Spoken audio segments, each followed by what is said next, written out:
What's good, everybody? My name is Gentleman Jugg. And I'm Son. And welcome back to the Gentleman Jugcast. Episode, I think this is 46. How you doing today, boy? I'm okay.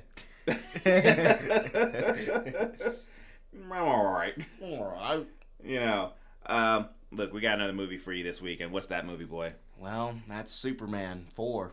Superman 4. The Quest for Peace. I guess it's a quest, I didn't see any quest in the movie, but Not a single quest happened in this movie. It's just a quest for peace after watching Supergirl. It wasn't a terrible movie. I enjoyed the hell out of it. Out of Supergirl? No, I'm talking about this movie. Okay. This movie. Because I said Supergirl, you're like, I thought it wasn't a terrible movie. I enjoyed that. No, that was an awful movie, and it got the score that it deserved. Okay? But after seeing that movie, and then seeing this movie that I've heard for years, was a terrible movie. And the problem is, for me, is that this is my first superhero movie, so I couldn't see it. This right here was the most badass movie when I was a kid and I saw it. Okay? So I am walking in with rose-colored glasses. It is not a great superhero movie. But it's not a great Superman movie. Okay? But this particular movie started it for me. Okay, so and after having seen this movie after watching Supergirl, I'll say this movie brought me peace. Okay. So it brought you peace. After Supergirl. Listen, we gotta get into this movie, boy. And what's this movie called again? Superman 4, The Quest for Peace. That's exactly what it's called. You okay? Yeah, I'm good. You sure about that? Yeah. Okay. So here's the deal. I've said it plenty of times. This has been my first superhero movie. I thought you were going to say favorite. No, it's not my favorite superhero movie. It was my first. Everyone remembers their first. My first in theaters was actually Batman 89. That was my first one, which we call it Batman 89 because of the time it came out, but at the time it was just called Batman. Well, see, the thing is, I don't remember my first. You don't remember your first? No, so I guess you're wrong. Well, when you're ready for it, it'll be ready for you.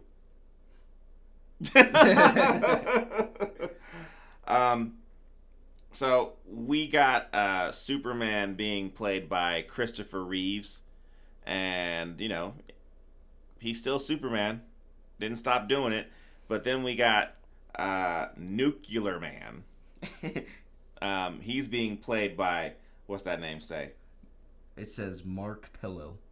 That's his name, Mark Pillow. Now, I'm not one to usually laugh at people's names, but that's just funny to me. I enjoy funny names, and that one's funny to me. Everybody else is pretty much the same people that you know them as. Lois Lane's Margot Kidder, Lex Luthor's Gene Hackman, Jimmy Olsen's here, but you wouldn't know that from watching this movie.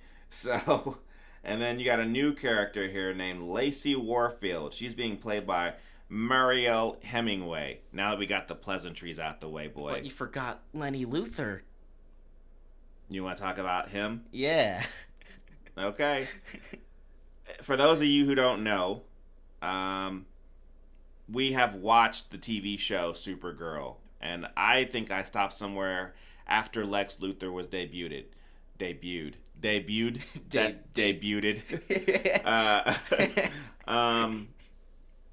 He's being played by John Cryer. Okay, and I like John Cryer as Lex Luthor. He's actually the only thing that made me want to watch that show at that time. Then the second he left, I was like, I'm done. I don't care anymore. I actually kind of stopped watching after he, spoiler, quote, died. I guess he came back though. I don't know. I have no idea. But they ruined his character after that. So yeah, I don't give two squirts of piss in a Dixie cup what happened. So what ended up going down is that apparently that guy has had his name attached to the Luthor name for quite a while.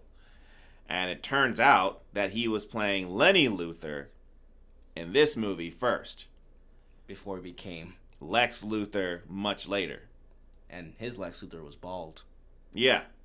You know, I mean, I've heard the story. Gene Hackman just doesn't want to shave his head. That's why he did it. Even when he was in Superman 1, he took his head off and you saw him bald. He wasn't really bald. You know, he had a prosthetic. I don't want to say prosthetic. It was makeup basically to make him look bald. I forget what it's called, but it's not a prosthetic. It is prosthetic. I don't know what the fuck it is. He had paper. He had paper mache on his head. So that's who's playing Lenny Luthor. He's a young kid here in this movie, because that's what you do with young people. You make them young kids, young stupid kids, and as annoying as this character's supposed to be, didn't hate him. But hey, I had I don't know, years of watching this movie, so all the things that should be annoying to me are not annoying to me. Plus, I watched Supergirl, and I really hope that my nostalgia for this movie does not weigh into my rating. Okay? So, let's get into this. Okay, so the movie has another overture. It's actually about 3 minutes this time. It's not like Superman 1 where it was 8 mother cunting minutes. Okay? It was, good 3 minutes. I enjoyed it. But 2 was even worse. Yeah. 2 had, I think that was 10. I can't remember what it was. It was a long time, too.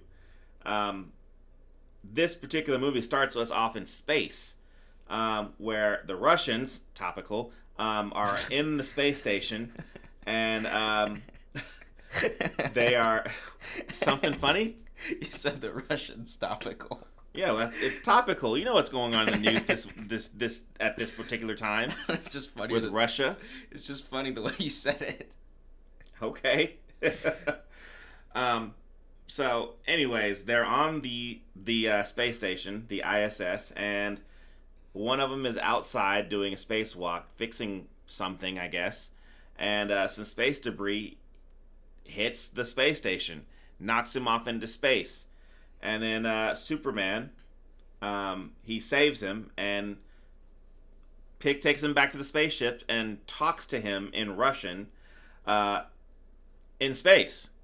Now, we talked about this when it happened. I know. I was like, it's Red Sun Superman. I guess you could say that. Even though he wasn't wearing the colors. But, the astronaut, he was able to talk to his crewmates, his comrades. He was able to talk to them through a microphone. Yeah. So that's why they can hear. But Superman's talking to him through the vacuum of space. Superman's voice is just that powerful. It's a power, and I'm just going to give it to you because this movie has a lot of made-up powers for both characters that shouldn't have those abilities. And, Superman has the ability to talk and have you receive that sound in space through a helmet where you shouldn't be able to hear jack shit. See, what's funny is when I saw this scene, something I'm just thinking of now, I'm like, Superman prevented Cyborg Superman's origin story. Yeah. Yeah, in this movie, yeah. That's why you don't see Cyborg. I don't remember if Cyborg Superman existed when this movie came out. I don't remember. I don't know.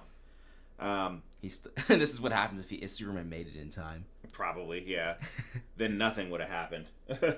So, movie cuts to Smallville. Clark Kent's on his farm. He's getting a green crystal. Kryptonite. And I guess it's supposed to heal him for some reason. Remember, he lost his powers in Superman 2, so I guess he's going to do that here. Even though the crystal said to him, once you use this, you can't do this again. And he's like, well, okay. I do what I want. Yeah, I do what I want, all right? You saw I had another green crystal in Superman 2, and you said I couldn't do it then, and I fucking did it, okay? It's like, I do what I want. I do what I want, okay? Get out of here. So, cut to Lex Luthor. He was missed in Superman 3. Yeah. So, here he is, in jail, at Superman 4, doing some, capital punishment, I guess. So the entire time watching this, I'm like, okay, You see, in Superman 3, you got something to live up to. You see, Webster had a ski lodge on a skyscraper. You got to beat that, Lex. You got to do something, Lex. You got to beat that. Okay, so we do enter Lenny Luthor. Lenny Luthor shows up and just drives in. He comes in with his shitty car. You know, look, they make it seem like it's supposed to be a great car, but this car is shit-tacular. Okay? And, you know, it does, like, one thing, which is capture 2 cops that are out there watching the prisoners. And then almost kill them. And he almost kills them. And for whatever reason, Lex Luthor is the only person to leave. Right? There's only 2 cops watching, like, 50 inmates, right? Well, the other 49 were like, I think we'll just stay here and keep working, man. Yeah, we'll just stay here, and that's it, you know. No need to escape. Yeah, we don't have to escape or nothing like that. We'll just do our time. That's it. You know, and so whatever. Go back to Metropolis. Clark has missed his train in Metropolis. And Lois is just looking at him like, you should have woke up earlier, bitch. Well, she's going to regret that because... like, maybe a few seconds after the train operator takes off, he has a heart attack, I guess. He's like, ooh! He just passes out. You know, which, you know, yeah, it's trouble. It is trouble. They don't explain what happened to him. Yeah. I mean, I assume he had a heart attack, or he choked on a peanut, or whatever happened. I don't know. He choked on a peanut. I don't know what the fuck happened to him. Anything could have happened to this guy, but Lois is screaming, help us, Superman, help us! I'm like, wait. You know... no one else is screaming, help, Superman. They've accepted their fate. Yeah, this is going to go down. The train's going to crash. And I just think it's funny that no one else screams. They just sit there like, yeah, this is the end. She's like, help, Superman, help me. And they're like, shut the fuck up, bitch. We're going a little fast. You know? One of them's like, just let it happen, man. I know. This is the end. Don't take this away from me. You know, so... whatever, so Superman comes out, and, you know, he comes out with this same freaking animation that he came out with when he went to go save the astronauts. Yeah, it looks the same, and he goes in front of the train, and he steps on the train third rail, and this stops the train. See, I thought he was flying at super speed here, so... He's flying pretty fast, you know, I mean, they saw him. Yeah. You know, but whatever, you know, and then Lois gets off the train. She's like, Superman. He's like, peace out. He just left. I don't talk to this bitch. He's like, remember Superman 2? You sat there and left me in the friend zone. All right. Remember Superman 3? Was she in Superman 3? Yeah. She was somewhere in there. I forgot. She ignored him, so he went over to Lana. Yeah. Yeah, that's right. That's right. That's right. She was at the beginning of the movie, then at the end of the movie. I don't know why, but I want Superman to say, I'm a stepdad now. He probably could have been. He probably could have been a stepdad. You know, just like, oh, for once, would you shut the hell up, kid? Okay? Look, Superman, there, okay? Shut up. But whatever. So, turns out that that the Daily Planet is being sold, and people are upset. You know, whatever. I don't care about the C story, right? Like, yeah. You know. So, we meet this character, Lacey Warfield, and she has the hots for Clark because he is, you know, the ultimate Boy Scout, as Clark Kent and Superman, apparently. You know, even though he trips everywhere, he does. Oh. Yeah, and she is attractive. Lacey Warfield is very hot in this movie, and I dig her. I think she's very sexy. And Clark Kent is just not that way. He's just so, you know, apple pie that, you know, he just won't freaking look at a girl in that way. Even though that's what he's been doing to Lois this entire time. No, that was Superman. So that's some other guy. Yeah. That was some other guy. That's like when he said Superman's 3, that was some other guy. Yeah, there you go. So the overarching story in this movie is that the whole world is dealing with the nuclear arms problem. Huh. I mean, it's not topical. I mean, they kind of mentioned it sometime during last week that this might be an issue that could happen. But when I was a kid, you know, the Cold War had just ended and we had nuclear weapons up the ass. So this was definitely a thing at the time. Okay. You could have just called Superman. Yeah, you know. Then we could have had him Yeah. So we later on cut to a Superman exhibit in a museum, and they made a big deal to let us know that Superman has a strand of hair in there, and that strand of hair, can hold 1,000 pounds all by itself. Well, Lex Luthor and Lenny show up, and he uses his key, which is a wrench to the piece of glass, and his key. Yeah, and he just freaking cuts the hair. He shouldn't be able to do that, but he did. With bolt cutters. With bolt cutters, you know. So does that mean that Superman could be weakened by bolt cutters? At least his hair could. You cut his hair. You cut his hair. I'm pretty sure plenty of people have shot him in the head, on top of the head, on the bottom of the head. So I'm pretty sure he probably, has been hit in the head before. I wonder if Superman wants a haircut and he goes to the barber, do they have to use bolt cutters? No, he just lasers himself in the mirror. Lasers himself in the mirror. That's how I said it. I've seen a lot of stuff. He cuts his own hair. He just lasers his hair in the mirror. Yeah. That's what he does, to shave and to cut his own hair. I don't know what he does with the hair when it's cut. Your guess is as good as mine on that one. He just leaves it on the floor. Just has a pile of 30 years of hair. He's like, yeah, it'll work itself just take out. it to the fortress. So, there's a love triangle that's also developing between Lois, Clark, and Lacey, and I don't really care. Don't care. Lacey likes Clark, and Lois likes Superman. So it's a three-way triangle, even though the other two parties don't really know that it is. Okay. It's funny that Superman knows what's going on. He's like, I'll just do both of them. He's just playing both sides. So, we are hoping that Superman will allow the nuclear bombs that they keep talking about to be taken away. But apparently Superman is not supposed to get involved in Earth matters, so he's very conflicted here. So later on we have Lois Lane come into Clark's house because I guess he's kind of like depressed about the situation. Like, I'm not supposed to get involved with nuclear arms. I don't know what to do, But like, to her, he just looks super depressed for no reason. Yeah. So he's like, I want to get some fresh air. So she's like, okay, let's go get some fresh air outside. And, if I'm looking at it from Lois's point of view, she came to this guy's house. He's upset. He's depressed. He just kind of wants to go outside and get some air. You take him by the hand, and he just walks off the building with you. She's like, she even said, it's not that serious. Yeah, it's not that serious. Oh, shit. So she falls off of a building with him, and he comes down, and he flies back up, and he's Superman. He's like, hi. Wearing Clark Kent's glasses for a second, and they go on their romantic flight, which now, look, in the very first movie, that romantic flight was like fucking 3 days long. 30 years. It was long as hell. This one, not as long, but it felt long. Not as long. Still playing the thing. Okay. That was a choice. I don't know why you did that.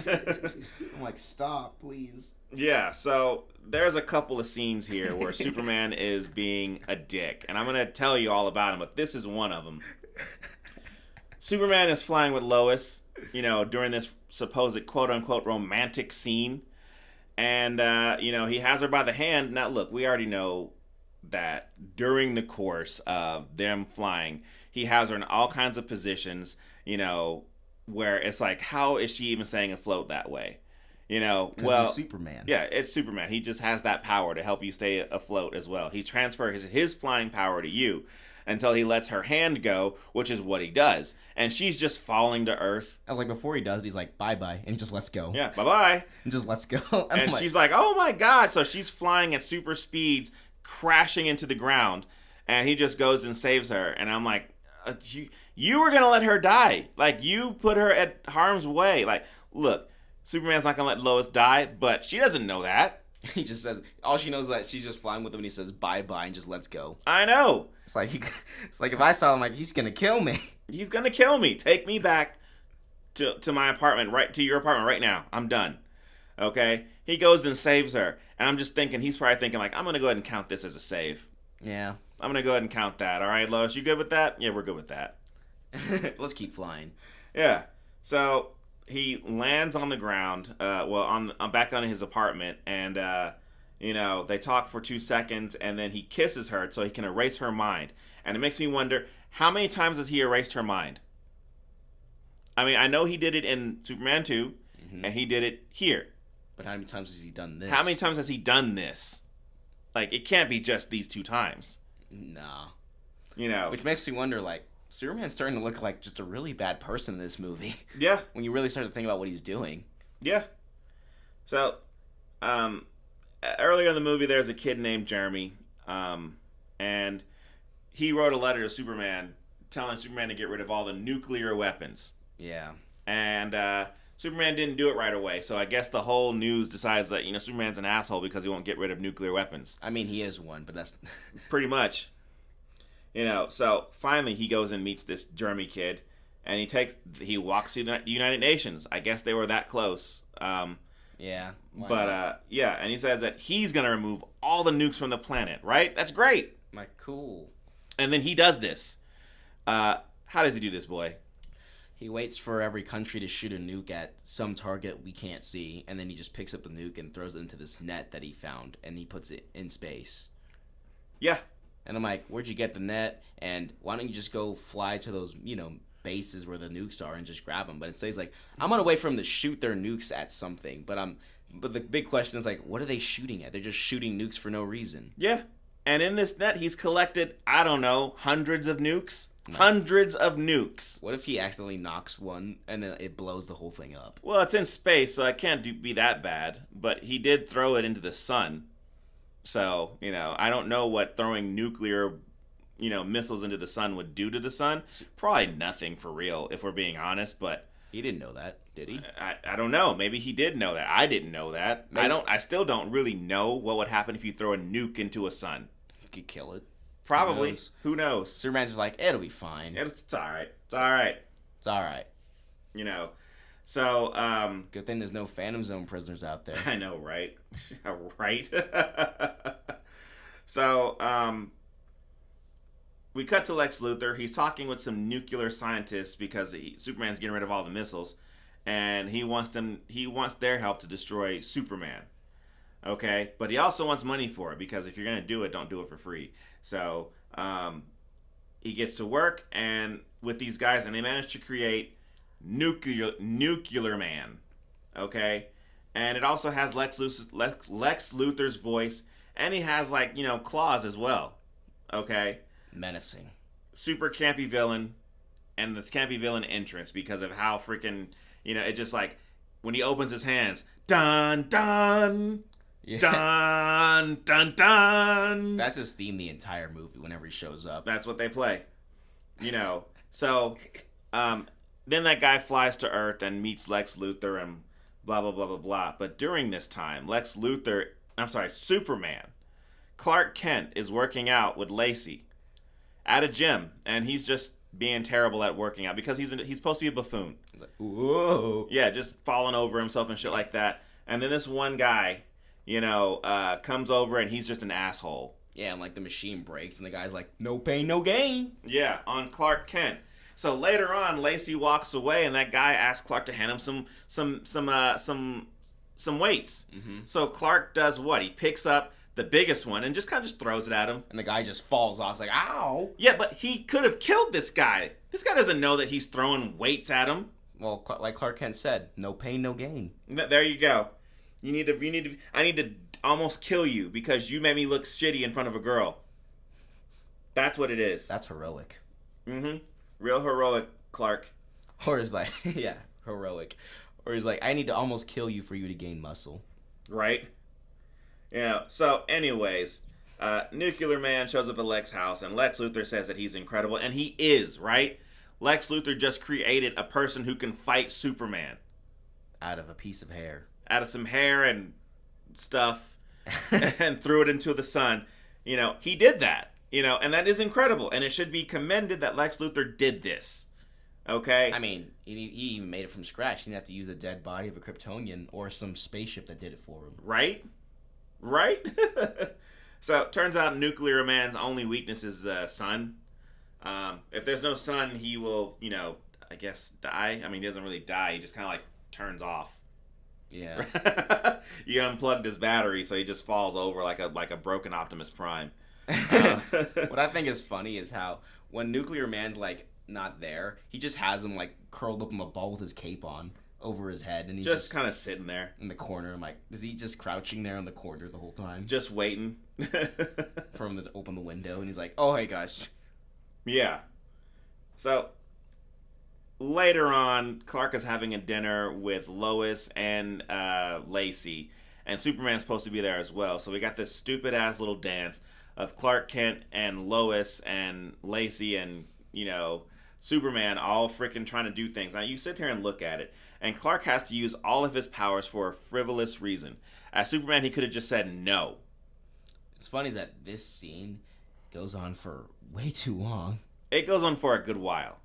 Like longer than I really wanted it to. It just drags. I'm using my Superman powers, not to help people, but to sit there and freaking make sure that people don't figure out that Clark Kent and Superman are the same thing as, we eat dinner with two hot girls. And you know what's funny about this is that I just thought about this when you said not to help people. Maybe like plenty of people in Metropolis in trouble. They're just dying. And they're just dying while he's like, I gotta make sure I keep up your appearances here. It's just ridiculous. And it's as goofy as you think it would be, using all of his powers, including telekinesis, for whatever reason. And when Lex Luthor finally gets Superman's attention, I'm like, thank God. An end to this insanity. But then I have even more questions, because, like, you look to your left, and he's like, you know where he is? Yeah.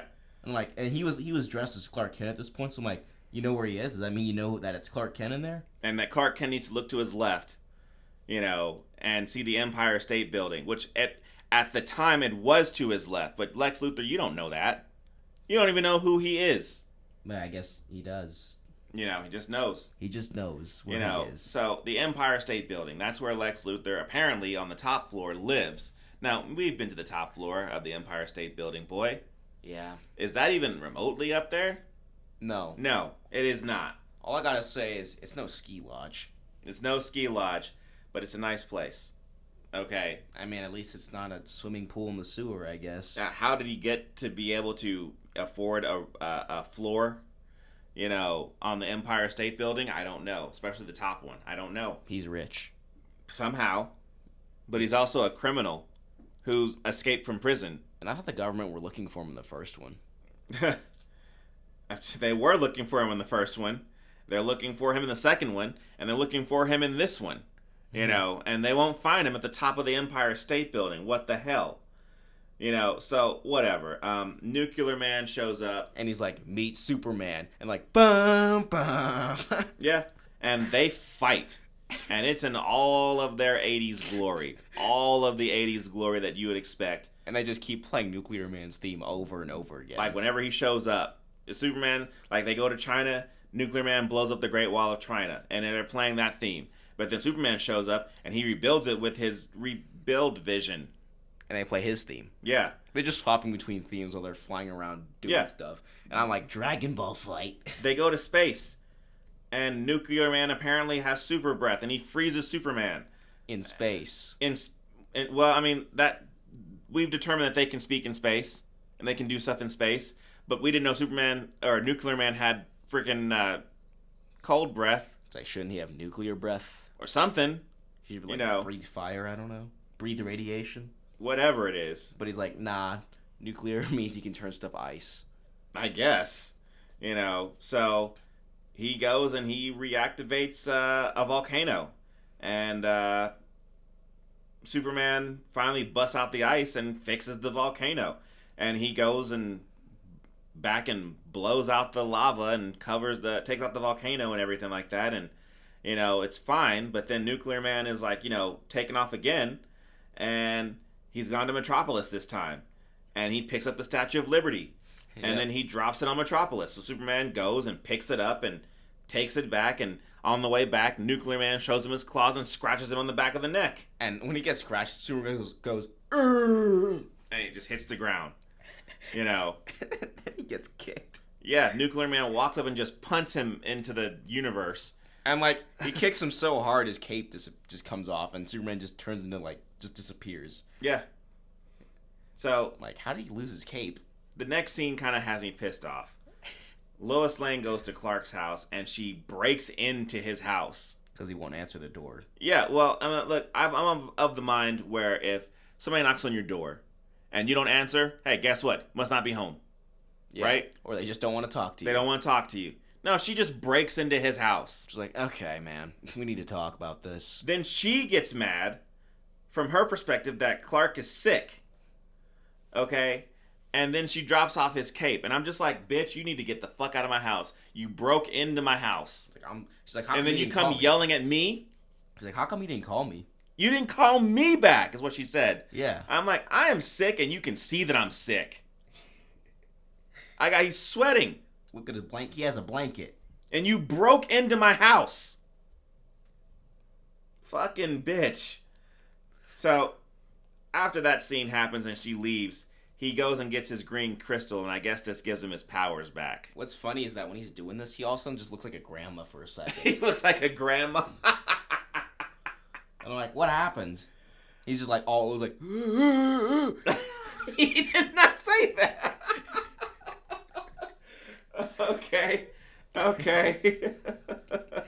As he grabs the crystal, and then suddenly he just starts changing back to normal. I was like, ooh.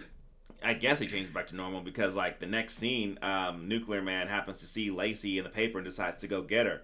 So he just flies out into Metropolis and starts blowing stuff up, and Superman just shows up like, hey. He's like, where's the girl? And Superman's like, you won't find her. Never asked what girl. Well, he knows. Does he know? Is that one of his powers, mind reading? Where's the girl? He's like, You'll never find her. I'm like, first of all, what girl? Okay? You could ask, but he didn't, And then Nuclear Man says, if you don't tell me where she is, I will hurt people. As if he could, but he can't. Nuclear Man's not very smart. I just like how he says, I will hurt people. He just starts hurting people. He just starts using those Dragon Ball ki blasts. Yeah, and making people float, making vehicles float, freaking blowing cops backwards, and we got the Superman, and Superman's just standing there letting it for happen. like 4 days, just watching Nuclear Man just do this. Didn't do shit. And then when he finally uses telekinesis to levitate people, Superman's like, now is my time to jump in. The people! That's what he said. Like, he's just standing there watching everyone get blown up. No, the people! It's like, you could do something about this. You could have done something about this a long time ago. He's like, stop! So, Superman tricks Nuclear Man into going into an elevator that's in the Empire State Building, and he flies the elevator into space and just drops it on the moon, and then leaves. It's kind of funny. Yeah, so the sun kind of comes up over the moon, and Nuclear Man wakes up, and he comes out, and while Superman is distracted with putting the American flag standing straight up, Nuclear Man freaking just sneaks him and attacks him from behind. And we get the best fight in a Superman movie. Now, I'm going to say this out loud, okay? The way that this sounds should be Oscar winning. Yeah. Okay? Superman took Nuclear Man to the moon, and he fought him on the moon. Nuclear Man's throwing ki blasts. Nuclear Man's freaking using super strength. Superman freaking, fights him. They're fighting on the moon. And then Superman gets beaten up, picked up by Nuclear Man, and buried into the moon. That sounds cool. It does not look cool. Or sound cool. It sounds way better than it looked, because it looked like shit. like fighting, and like I like how he pulls out the claws and he's like hoo hoo, and Superman's like hoo hee hoo hoo.